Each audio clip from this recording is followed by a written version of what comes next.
Toshiro Mifune as the samurai, and it was tremendously impressive. Very guttural and you know, and he just doing these gestures, and he suddenly up and walking with him, and he began to, you know, do a lot of things like Toshiro Mifune. And so I had a large closet pole that was sitting around. So I thought, well, he needs a sword. I'd seen enough now to know what was going on, so I give him this thing. And next, you know, my mistake.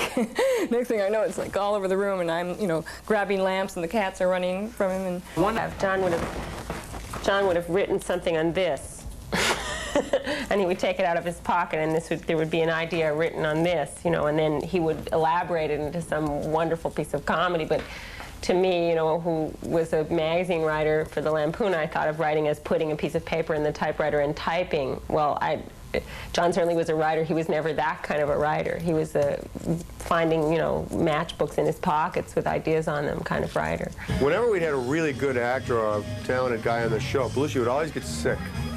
He would get deathly ill. Like when a major actor would come on the show, a good one, Belushi would get fatally ill, like Wednesday, and like he'd come into the read-through like 45 minutes late, wrapped in like hot towels. And, he had doctors there all through the week, and incredible stuff, you know. And this poor host would be saying, well, do you think John will be able to perform?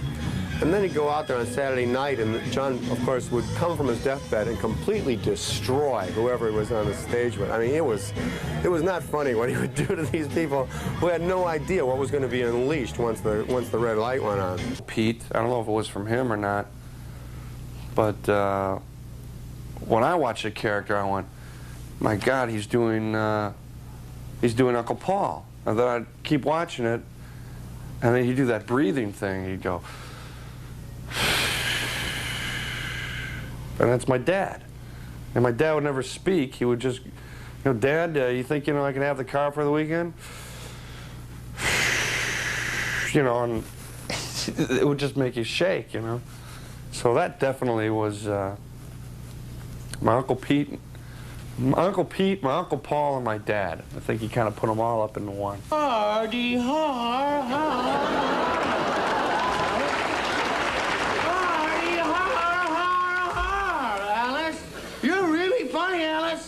You're really a riot, Alice. You're gonna go places, Alice. You know where you're gonna go, Alice? Where? To the moon, Alice. He was a behavioralist, you know, as an actor. He would just, he was a great mimic, and he would observe people and just bring it on stage, and people could relate to it. Boy, you people sure know how to throw a party!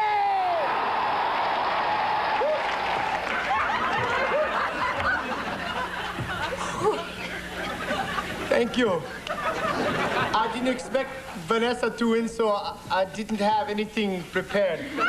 Great story is that once we came up with a sketch called the John Belushi line of clothing, because John dressed just awful, you know, he dressed like he dressed, like a little like I dress now, with a, you know, vest and just shabby, and he looked like a pig pen.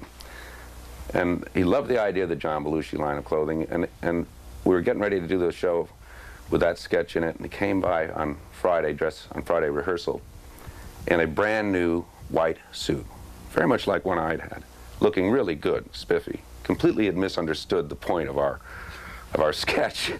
He wanted to look as good as he could. He'd bought new wardrobes and everything. It was it's the first time I'd ever seen him misunderstand it, because it was making fun of him. And, you know, I think he kind of took it to heart, too, that we were making fun of the way he dressed. He could have done it in a very funny way with really nice clothes, too, because seeing John model clothing is funny. Oh, pretty. Well, I look good in everything. I just wear clothes well. Some people can, some people can't. I do. While the show would be running, the scene would already start, and you'd have an entrance.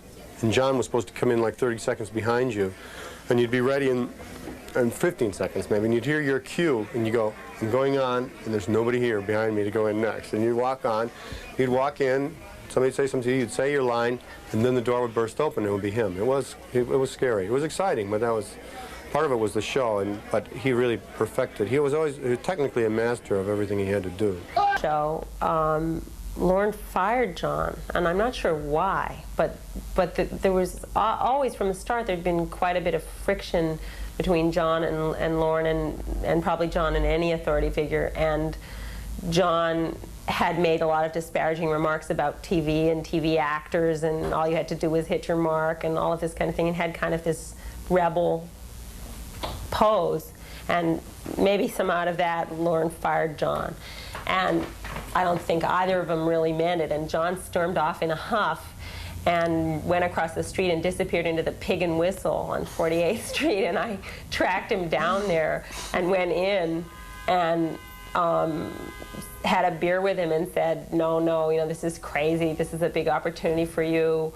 You've got to go back there and apologize. And just say, you know, just go in and say you were sorry, and then Lorne will say he's sorry. And I kind of dragged him back up to the 17th floor and pushed him into Lorne's office and shut the door. And I don't know what happened after that, but obviously he stayed with it. Nobody cry when Jaws die. Nobody cared when Jaws die. When Mike Conker died, everybody cries. I bought off a deer for $1. It's a buckskin. Thank you. Whenever we were doing sketches and I noticed John was always looking at himself in the mirror. It's always like that. If you watch him on Saturday Night Live shows, invariably what we have up there is we have cards, we have monitors. And sometimes you can look at the monitor to get a sense of where you are, what's happening.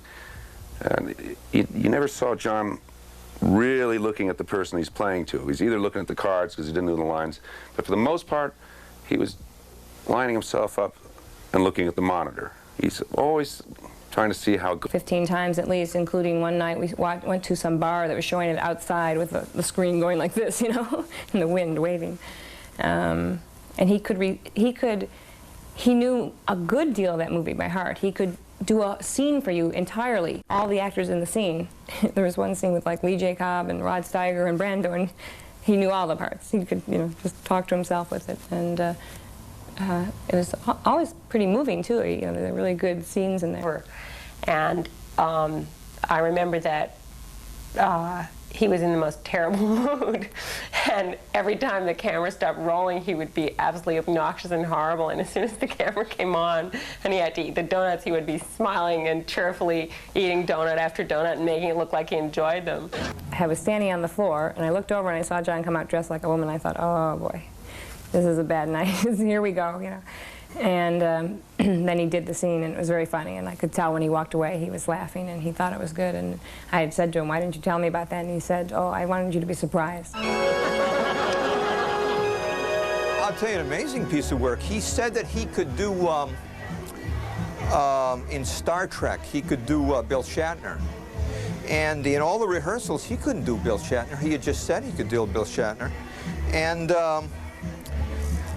just before airtime, I gave him a kind of a, boy, you've really stabbed me in the back with this Bill Shatner claim. And he went out on air and did a flawless Shatner for the Star Trek parody. And it's the only time he ever did it. He did it for 10 minutes on air. He never did it before or since. So he really could grasp the moment. He really went for it and got it.